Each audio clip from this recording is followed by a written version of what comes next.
In the town of Porbandar in 1869, Mahatma Gandhi was born into the merchant caste. His parents were highly religious as part of the devotional Hindu cult of Vishnu. Gandhi was also heavily influenced by Jainism, and he found himself fascinated with the principle of ahimsa, or nonviolence. This idea and his mother's steadfast faith left a profound impact on Gandhi as a young man, along with his child marriage to Kasturbai and his father's death. Typically an average student, Gandhi decided to travel to London to study law, but he faced much backlash from his community. He swore to avoid women, alcohol, and non-vegetarian food, and he successfully departed for Great Britain. In 1888, Gandhi began studying at University College London at Inner Temple, one of the city's 4 law colleges.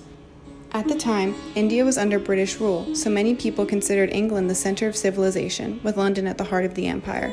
Therefore, Gandhi wanted to go to London for the most reputable and practical education he could get.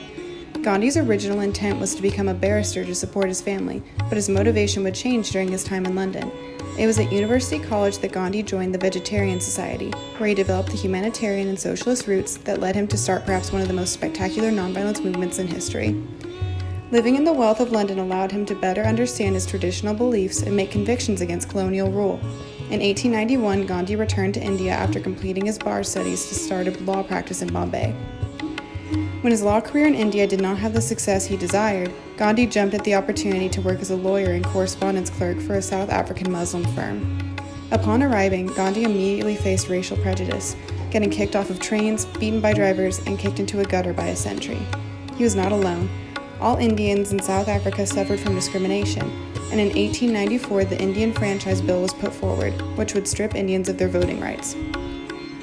Gandhi had been planning to return to India, but he decided to stay and lead the fight. His natal Indian Congress did not achieve much. However, when a law was passed in 1907 that required enforced registration of all Indians in South Africa, Gandhi discovered the strategy for which he was most famous, satyagraha, a Hindi word meaning holding on to the truth. He employed this nonviolent protest against many issues, like the poll tax, immigration regulations, and indentured labor. This proved much more successful, and Gandhi ultimately achieved the Indian Relief Act in 1914. His experiences in South Africa shaped his later practices and political strategies, transforming his activism in India and Great Britain. While living in South Africa, Gandhi had visited India House in London several times to spread his opposition to nationalist violence and meet with other Indian radicals. India House, now the Embassy for India, was initially set up to be a hostel for Indian students, but it soon became a hotspot for Indian revolutionaries and a hub for nationalist organizations. In 1906 and 1909, Gandhi met Savarkar, leader of the Hindu nationalists, at India House, where they discussed India's struggle against Great Britain. The revolutionaries at India House had an important influence on Gandhi's nonviolence philosophy. However, India House was closed down in 1909 after Savarkar's arrest.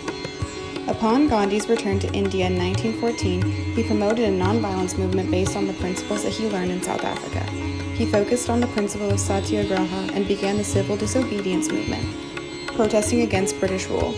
Gandhi chose to spend the rest of his life fighting against what he considered to be the 3 great evils affecting India: the British rule, the Hindu-Muslim tensions, and the discrimination against the lowest class in India, known as the untouchables.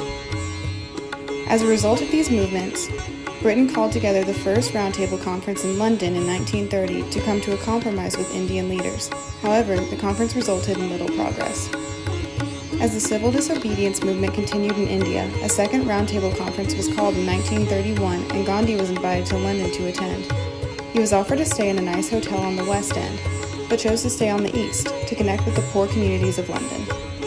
He arrived dressed in traditional Indian cloaks, typical of the untouchables, to make a statement about poverty and the mistreatment of the lower castes in India. Although not much was accomplished in the conference politically, and the British did not leave India for 16 more years, Gandhi was able to share with the people of London the injustices that were occurring in India due to the British rule. Gandhi's global legacy has been memorialized through statues in many countries, the most prominent of which resides in the UK in Parliament Square, just outside the Palace of Westminster. The statue was made by Scottish sculptor Philip Jackson, and it was unveiled on March 14, 2015. It was financed by the Gandhi Statue Memorial Trust, a special advisory panel of the British government, and public donations. Prime Minister David Cameron, Gandhi's grandson, the Indian finance minister, and a prominent Indian actor were guests of honor at the unveiling ceremony. When the statue was first revealed, it was to commemorate the 100th anniversary of Gandhi's return to India from South Africa. The statue itself was about 9 feet tall and made out of bronze. It is based on a photo of Gandhi outside the office of former Prime Minister Ramsay MacDonald in 1931 while he was in London for the Round Table Conference. The statue is next to statues of other leaders, like Nelson Mandela, Abraham Lincoln, and Winston Churchill. This intentional placement is interesting due to Churchill's intense opposition to ending British imperialism. The unveiling of Gandhi's statue shows how Britain has moved past Churchill's views on colonialism and racism to build a new connection between the two countries. Gandhi's statue is purposefully put on a lower pedestal and is not as tall as the other statues, which symbolizes Gandhi as a man of the people.